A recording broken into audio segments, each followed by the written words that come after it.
I'm Scott Brady with Overland Journal and Expedition Portal, and I'm here in Aspen, Colorado with an exciting new motorcycle. They call this the DesertX, and it is deserving of the title. This is Ducati's first attempt at an off-road bike, and they did a really good job.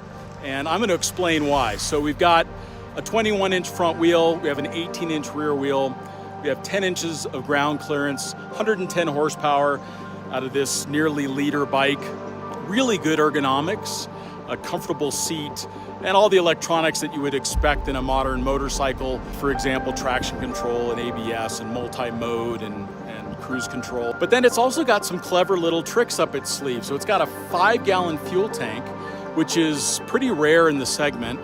And then if you want to, through their accessories division, you can actually add an additional tank, and it'll put a 2.1 gallon fuel tank right there under the seat in the back. And with a push of a button, you can transfer that 2.1 gallons into your main tank. So you'd have over 7 gallons on board, easily 250 mile range if you watch your speed and acceleration. And when it comes to things that I like about the bike, the thing that immediately comes to mind for me is that this motorcycle is very settled. It's very confidence inspiring.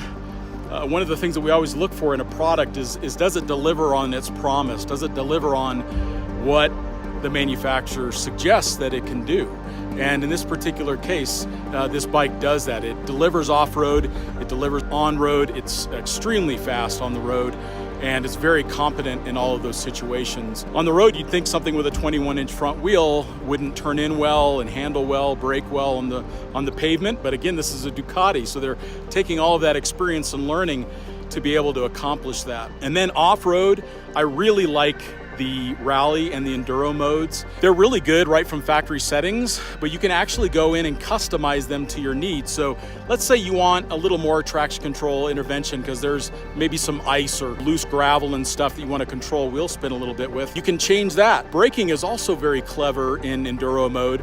So in the rear, we always like to be able to tap the rear brake and get the bike to rotate for us coming around a corner on the dirt. It can do that, but it only does it for just long enough to get the bike to rotate. And it has yaw sensors, it has position sensor inside the bike that gets a sense for when the bike starts to rotate, and then it releases it and starts to let the tire roll again. This is really impressive technology, and it actually works very well in the field. So as a travel bike, I actually think that this Ducati is a winner. I actually think that it's something that a lot of people would want to use. Now, the one thing that we don't know about is how durable the bike will be. We were only able to ride it for a day.